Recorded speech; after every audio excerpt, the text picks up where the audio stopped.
remember Article 371A is just one part of the Constitution. Okay. The rest of the Constitution equally applies to Nagas, people in Nagaland. So that is one. Second is, I think, honestly, as a non-Naga, I will speak this. I think we should give away the habit of, again, taking 371A out of the bag or the hat anytime that we want. We should look at it as a more progressive, inclusive provision which is required, which has been given to us in Nagaland to help people to grow. Okay, not for it to be a stumbling block in our progress as a society. One thing I have to. If I don't say this, it is incomplete. Article 371A gives protections to the state of Nagaland that any central laws or the act that cannot automatically come and play or take or enforce in the state of Nagaland unless the assembly pass resolutions to that effect. So this is one protection. Some laws which may not be applicable to the state of Nagaland or the community of our, of course we can say that developing community state. So if anything that the central act that comes which is not proper for the state, then 371A give us protection. That is one important. To a tribe or to intercept between tribes, that is there. Then I think the biggest challenge is not even these two, the context and these two things. The biggest challenge towards harmonizing, if I would call it, this is the vested interests who are wielding power. The ones who do not want to give up the power that they wield. I think for me, these are the three major challenges in sort of harmonizing or synchronizing the.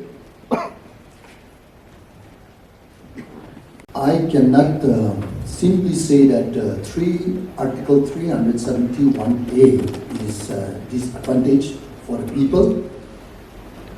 The only thing is we misuse 371A, mistrust, and over-ambitious over 371A.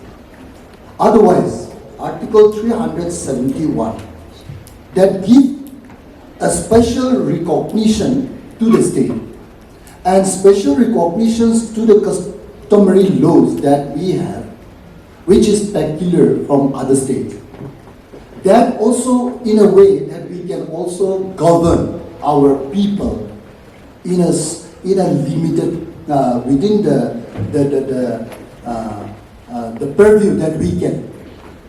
So, in general, Article 371A is not any disadvantages for the people of Nagaland. Number one, keep remember. But people who are ignorant, people who are too ambitious and half literate, they misuse Article 371A. Article 371A has got only, it's one provision. That is not the overall or everything for the people of Nagaland. It cannot overrule other constitutional provisions in the constitutions of India. It cannot overrule other constitutions. So please keep in mind.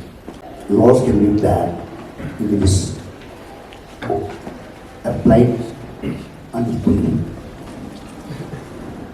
So, as Mr. Ibu said, and Mr. Sharma said, we are using this Article 371A whenever it suits our convenience.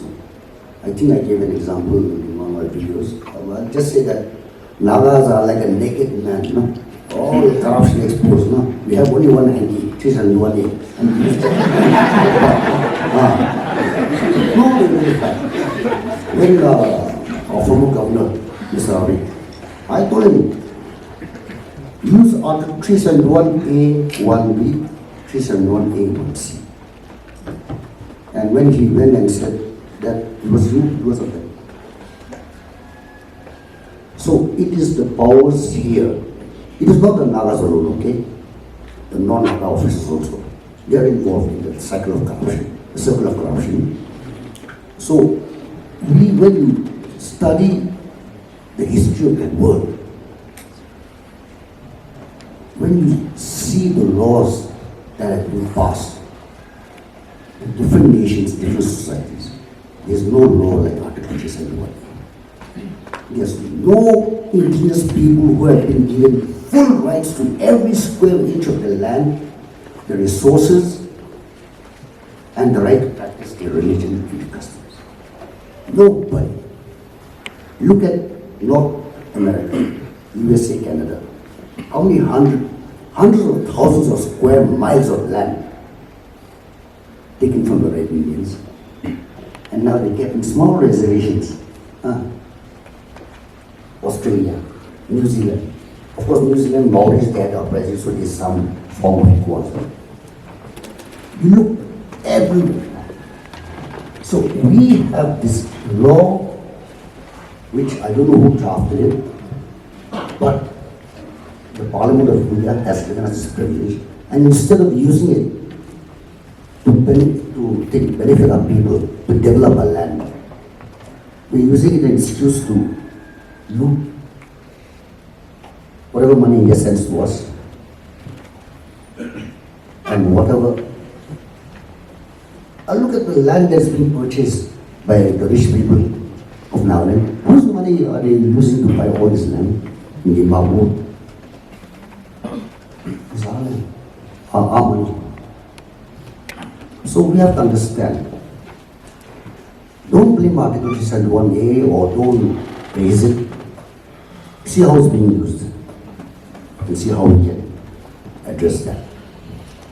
Yeah, thank you so much.